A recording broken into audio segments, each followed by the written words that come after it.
కశ్మీర్ పర్యటనకు వెళ్లి అక్కడే చిక్కుకున్నారు మెదక్కి చెందిన 2 కుటుంబాల సభ్యులు. మెదక్కి చెందిన రామకృష్ణ మరో 2 భార్యాభర్తలు కలిసి కశ్మీర్ పర్యటనకు వెళ్లారు.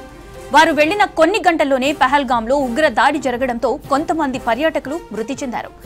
భద్రతా కారణాలతో పర్యాటకులను హోటల్లోనే ఉంచి బయటకి రానివ్వడం లేదు అధికారులు. తమను సురక్షితంగా సొంత ప్రాంతాలకు తరలించాలని వేడుకుంటున్నారు అక్కడ చిక్కుకున్న మెదక్ ప్రజలు. మాజీ ఎమ్మెల్యే మైనంపల్లి హనుమంతరావు కాశ్మీర్లో ఉన్న వారితో మాట్లాడారు. సొంత ప్రాంతానికి తీసుకువస్తామని భరోసా ఇచ్చారు.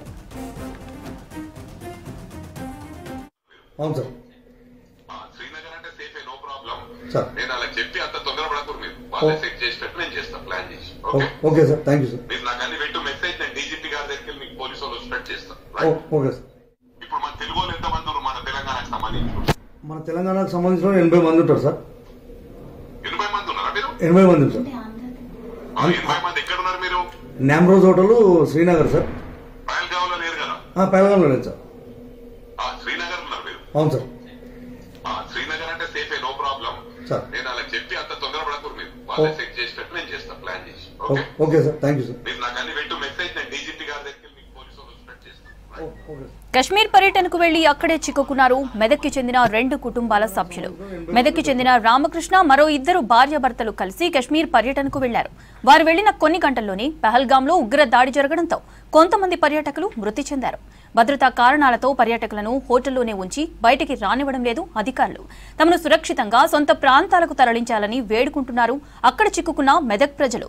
మాజీ ఎమ్మెల్యే మైనంపల్లి హనుమంతరావు కశ్మీర్లో ఉన్న వారితో మాట్లాడారు. సొంత ప్రాంతానికి తీసుకువస్తామని భరోసా ఇచ్చారు. మన తెలంగాణకు సంబంధించిన 80 మంది ఉంటారు సార్. 80 మంది సార్. మేము హైదరాబాద్ నుంచి వచ్చినాము, జమ్మూ కాశ్మీర్ టూర్కి వచ్చినాము 80 మందిని. అయితే ఇక్కడ పహల్గాం దాడి నేపథ్యంలో ఇక్కడ శ్రీనగర్లో చాలా స్ట్రిక్ట్గా ఉంది. జనాలను ఎవరిని బయటకు రానిస్తలేదు. ఈ నామ్రోజ్ హోటల్ శ్రీనగర్లో మేము ఒక 80 మంది హోటల్లో ఉన్నాము. ప్రభుత్వం ఇక్కడ ఫ్యామిలీలతో వచ్చినాము కాబట్టి ప్రభుత్వం తొందరగా స్పందించి వీలైనంత తొందరగా మమ్మల్ని అందరినీ స్వస్థలాలకు పంపించగలరని